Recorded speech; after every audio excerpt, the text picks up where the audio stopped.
ಶ್ರೀಚಕ್ರವಾಸಿನಿ ಮಹಾದೇವಿ ಅಮ್ಮ ಶ್ರೀ ಸಿಂಹವಾಹಿನಿ.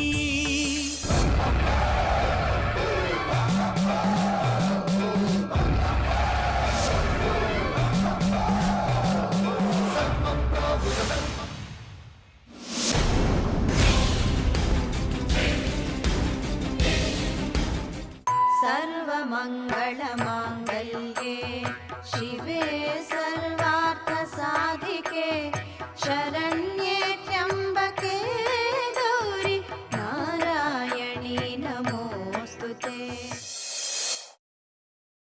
ಇನ್ನೇನು ಹೊಸ ವರ್ಷ ಶುರು ಮಾಡ್ತೀಯ? ಏನು ಮಾಡಿದ್ರು ಅಷ್ಟೇ. ನಾವು ಎಷ್ಟೇ ಕಟ್ಟಿ ಹಾಕಿದ್ರು ಬೇರೆ ಯಾರೋ ಬಂದು ಅಮ್ಮನವ್ರ ಸಹಾಯಕ್ಕೆ ನಿಲ್ತಾರೆ. ಎಷ್ಟು ದಿವಸ ನಮ್ಮ ಊರಿನ ಮನುಷ್ಯರೇ ನಿಲ್ತಾ ಇದ್ರು. ಈಗ ಹಾವು ಬಂದು ಹೋಗಿದೆ. ಹಾವು ಕಡಿತದಿಂದ ತಪ್ಪಿಸ್ಕೊಳ್ಳೋದಕ್ಕೋಸ್ಕರ ಪರೀಕ್ಷಿತ ರಾಜ ಬಚ್ಚಿಟ್ಕೊಂಡಾಗ ನಮ್ಮ ಕತೆ ಆಗೋಗ್ಬಿಟ್ಟಿದೆ. ನಾವೇ ಮಾಂಗಲ್ಯ ತಗೊಂಡ ಹುತ್ತಕ್ಕೆ ಹಾಕಿದ್ರು ಕೂಡ ಹಾವು ಅಲ್ಲಿ ಹೋಗಿ ಮಾಂಗಲ್ಯ ತಗೊಂಡ್ಬಂದು ಅಮ್ಮನವ್ರಿಗೆ ಧಾರಣೆ ಮಾಡಿದ್ರು. ಇನ್ನೇನು ಮಾಡೋದಕ್ಕಾಗುತ್ತೆ ಬಿಡು. ಅದೇ ನನಗೂ ಅರ್ಥ ಆಗದೆ ಇರೋದು. ನಾವು ಕಲ್ಲುಗಳ ಕೋಟೆ ಕಟ್ಟಿದ್ವಿ. ಹುತ್ತದ ಕೋಟೆ ಒಳಗೆ ಮಂಡಲ ಹಾಕಿದ್ವಿ. ನನಗೆ ಭೈರವನು ಸಾಥ್ ಕೊಟ್ಟ.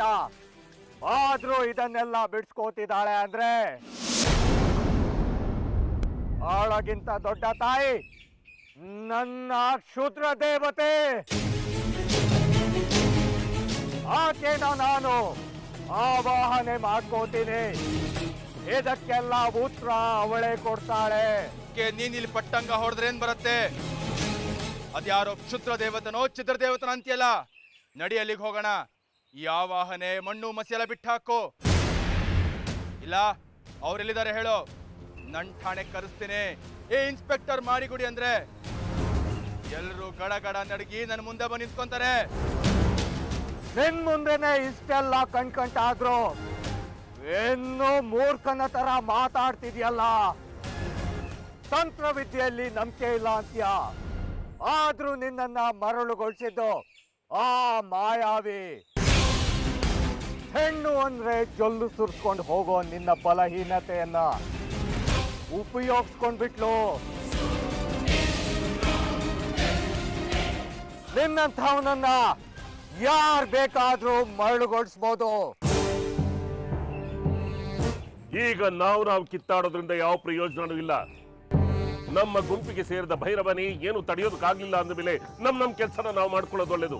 ಅದ್ರ ಬಗ್ಗೆ ಯೋಚನೆ ಮಾಡು. ಅದಕ್ಕೆಲ್ಲ ಇರೋದು ಒಂದೇ ದಾರಿ. ನನ್ನ ತಾಯಿ ಹತ್ರ ಹೋಗೋಣ. ನಾವೇ ಕಟ್ಟಿದ ಕಲ್ಲಿನ ಕೋಟೆ ನಮ್ಮ ಮೇಲೆ ಹೇಗೆ ಕಲ್ಲಿನ ಮಳೆಯಾಗಿ ಪರಿವರ್ತನೆ ಆಯ್ತು ಅಂತ ಅವಳೇ ಹೇಳ್ತಾಳೆ.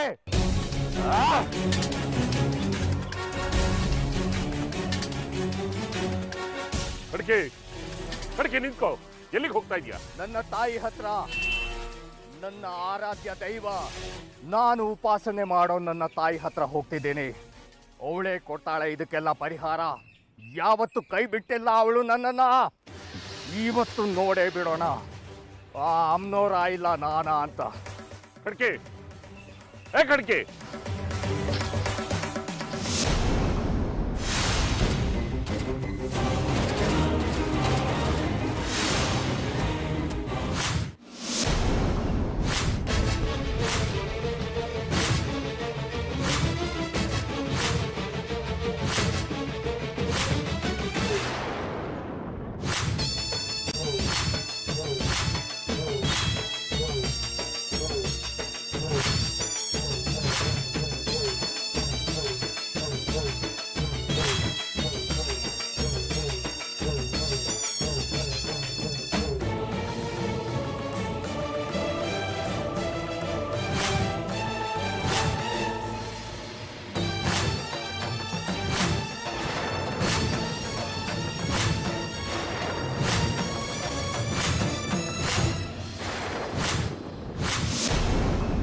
ಒಳ್ಳೇದು ತಾಯೇ.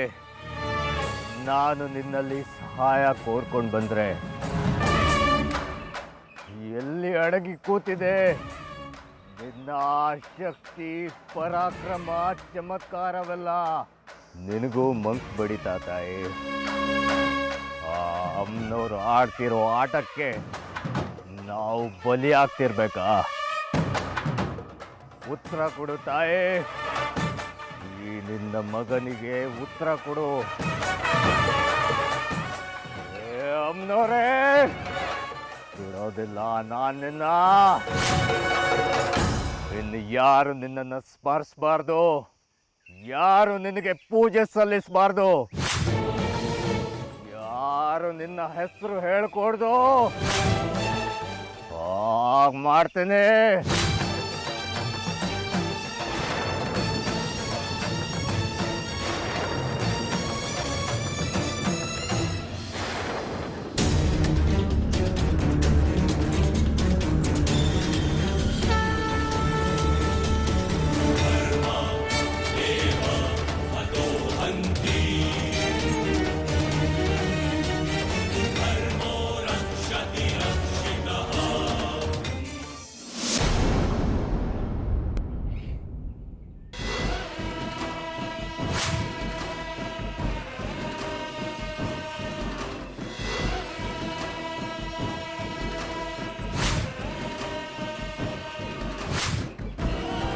ನಮ್ಮ ಪೂಜೆ ಫಲ ಕೊಡ್ತಾ ಇದೆ. ಜೈ ಮಹಾಕಾಲ.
ಏನ್ ಮಾಡ್ತಿದೀಯ ಕಡ್ಕಿ?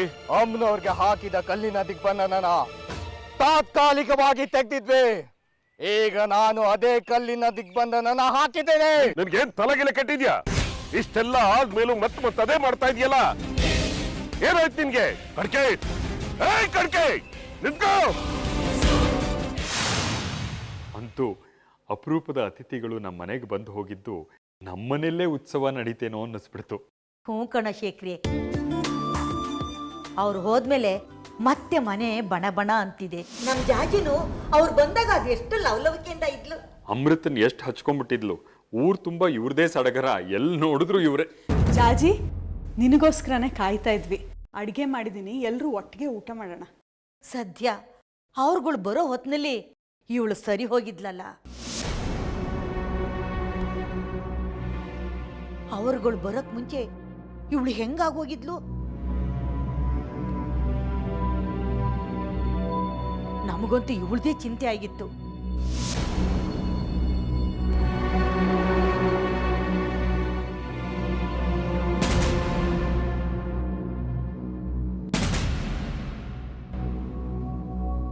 ಜಾಜಿ, ಏನಾಯ್ತಮ್ಮ? ಜಾಜಿ, ಓ ಶೇಖ್ರಿ, ಮತ್ತೆ ಇವಳಿಗೇನೋ ಹೊಕ್ಕು ಕಣೋ.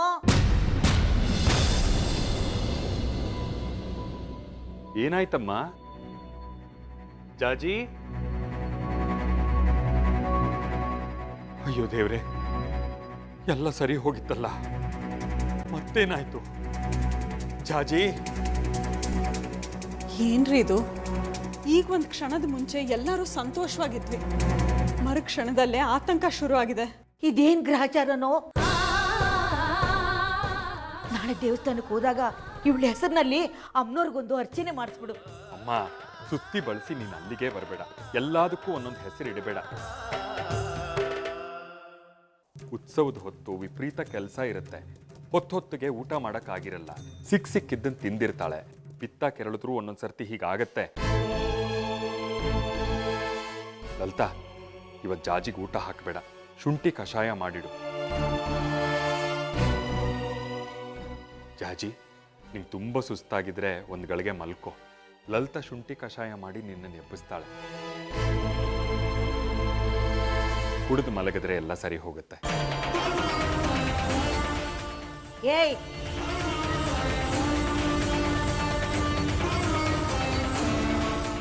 ರೀ, ನೀವೇನೇ ಹೇಳಿದ್ರು ನನಗಂತೂ ಆತಂಕ ಆಗ್ತಾ ಇದೆ.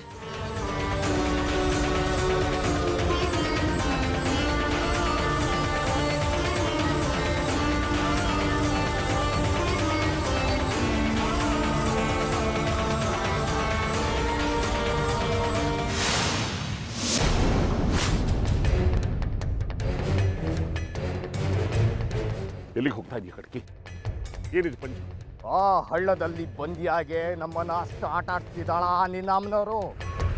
ಅವಳಿಗೆ ಬಿಸಿ ಮುಟ್ಸೋದಕ್ಕೆ ಇದು. ಬೇಡ ಕಡ್ಕಿ, ನಾನು ಹೇಳಿದ್ದನ್ನು ಕೇಳು. ನೋಡು, ತಂತ್ರಕ್ಕೆ ಪ್ರತಿತಂತ್ರವನ್ನು ಒಡ್ಡೋದು ಸಹಜ.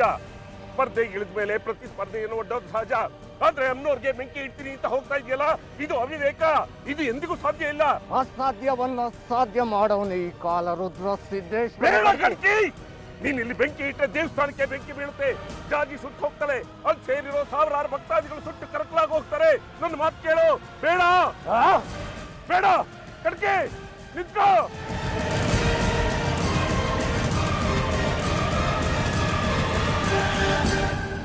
ಕಡ್ಕಿ, ನಿಂತ್ಕೋ. ನನ್ನ ಮಾತು ಕೇಳು. ಎಲ್ಲ ಧ್ವಂಸ ಆಗೋಗ್ಬಿಡುತ್ತೆ, ಭಸ್ಮ ಆಗೋಗ್ಬಿಡುತ್ತೆ.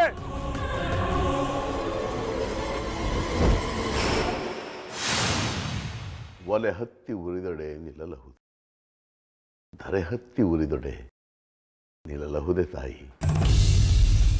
ಏನು ತಾಯಿ ಇದು? ನಿನ್ನ ಸನ್ನಿಧಿಯಲ್ಲಿ ನೀನೇ ಮುಚ್ಚಿ ಹೋಗುವಷ್ಟು ಕಲ್ಲು ಮಳೆ ಸುರಿತಿದ್ರು ನಿನ್ನಿಂದಲೇ ಏನು ಮಾಡೋಕ್ಕಾಗ್ತಿಲ್ಲ. ಅಂದಮೇಲೆ ನನ್ನಂಥ ಹುಲುಮಾನವರು ಕಷ್ಟ ಕೋಟಲಿಂದ ಸಿಕ್ಕಾಕೊಂಡ್ರೆ ಹೇಗೆ ಪಾರಾಗೋದು ತಾಯಿ? ಅಥವಾ ನಿನಗೆ ಅಪಚಾರವಾಗ್ತಿರೋದಕ್ಕೆ ನೀನು ಪ್ರತಿಕ್ರಿಯಿಸ್ತಿರೋ ರೀತಿನ ಇದು? ಉತ್ಸವ ಕಾಲ ಈಗಾಗಲೇ ಪ್ರಾರಂಭವಾಗಿದೆ. ಪೂಜಾ ವಿಧಿವಿಧಾನಗಳು ಸಿದ್ಧವಾಗಿವೆ. ಆದರೆ ಪ್ರತಿ ಹೆಜ್ಜೆಯಲ್ಲೂ ಏನೋ ಅಡ್ಡಿ ಆತಂಕಗಳು ಸೃಷ್ಟಿಯಾಗ್ತಿದೆಯಲ್ಲ. ಹೀಗಾದರೆ ಭಕ್ತರ ಪಾಡೇನಮ್ಮ? 21 ವರ್ಷಗಳ ನಂತರ ನಿನ್ನ ವೈಭವ ನೋಡಬೇಕು ಅಂತಲೇ ದೂರದ ಊರಿನಿಂದ ಬರೋ ನಿನ್ನ ಭಕ್ತರುಗಳು ಹೀಗೆ ಅಡ್ಡಿ ಆತಂಕಗಳನ್ನು ಎದುರಿಸಿದರೆ ನಿನ್ನ ಮೇಲೆ, ಈ ಚಕ್ರಾಪುರಿ ಕ್ಷೇತ್ರದ ಮೇಲೆ ನಂಬಿಕೆನೇ ಹೊರಟೋಗುತ್ತಲ್ಲಮ್ಮ. ತಾಯಿನೇ ಕಷ್ಟದಲ್ಲಿರುವಾಗ ಇನ್ನು ನಮ್ಮನ್ನೆಲ್ಲಿ ಕಾಪಾಡ್ತಾಳೆ ಅಂತ ಜನ ನಿರಾಶರಾಗ್ತಾರಮ್ಮ.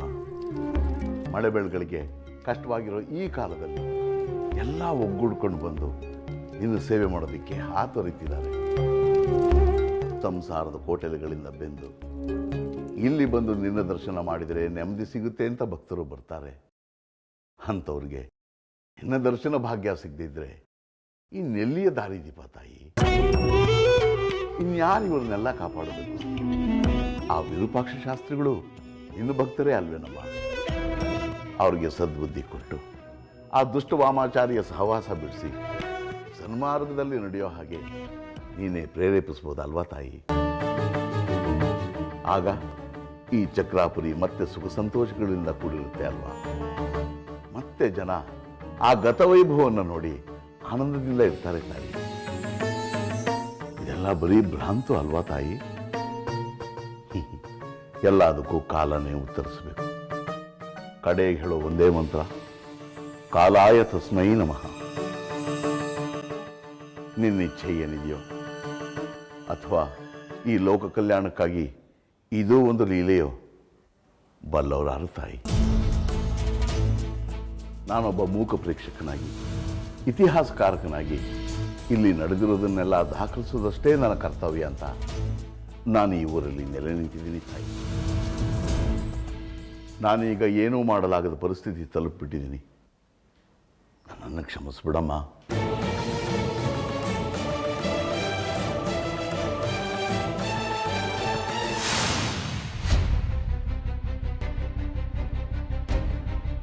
ನಿನ್ ಕಾರ್ಯ ಸಾಧನೆ ಆಗೋದಿಲ್ಲ. ಬೇಡ, ನನ್ನ ಮಾತು ಕೇಳು.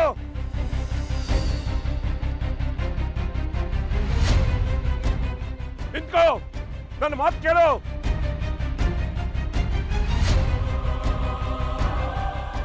ಬೇಡ ಕಡ್ಕೆ, ಬೇಡ.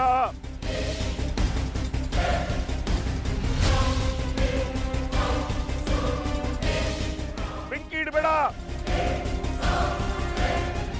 ಎಲ್ಲ ಧ್ವಂಸ ಆಗೋಗ್ಬಿಡುತ್ತೆ, ಸುಟ್ಟು ಭಸ್ಮ ಆಗೋಗ್ಬಿಡುತ್ತೆ. ನಿಂತ್ಕೋ ಕಡ್ಕೆ.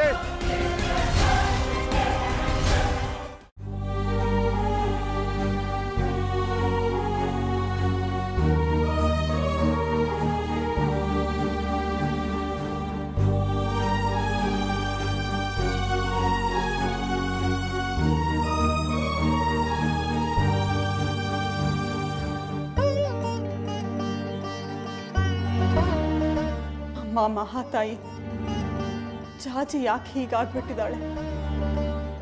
ಎಷ್ಟು ಲವ್ಲವಿಕೆಯಿಂದ ಇದ್ದ ಹುಡುಗಿ ನಿರ್ಜೀವವಾಗ್ಬಿಟ್ಟಿದ್ದಾಳೆ. ಈ ಮಗು ಸರಿ ಹೋಗೋದಕ್ಕೆ ನಾನು ಏನು ಮಾಡಬೇಕು ತಾಯಿ?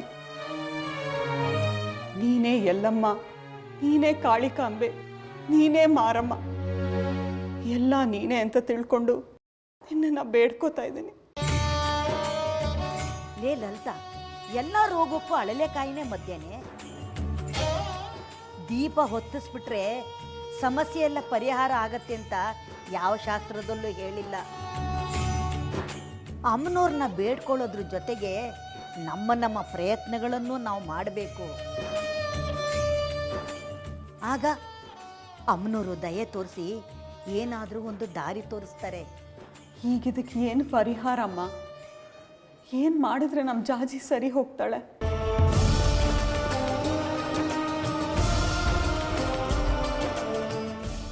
ಎಲ್ಲ ಕಡೆ ಸುತ್ತಾಡಿದ್ರೂ ಕಡೆಗೆ ಕಾಶಿಗೆ ಬರಬೇಕು. ನಾನು ಹೇಳೋದನ್ನ ನೀವು ಯಾರೂ ಒಪ್ಪೋದಿಲ್ಲ. ನಾನು ಹಳೆಯ ಕಾಲದವಳು, ಎಷ್ಟು ವಯಸ್ಸಾಗಿದೆ ನನಗೆ, ಅದೆಷ್ಟು ಜೀವನ ನೋಡಿದ್ದೀನಿ, ಅದೆಷ್ಟೆಷ್ಟೋ ಸಮಸ್ಯೆಗಳನ್ನು ಕಾಣಲಿಲ್ಲ ಈ ಬದುಕಿನಲ್ಲಿ, ಏನೇನು ಪರಿಹಾರಗಳನ್ನು ಮಾಡಲಿಲ್ಲ ನಾನು.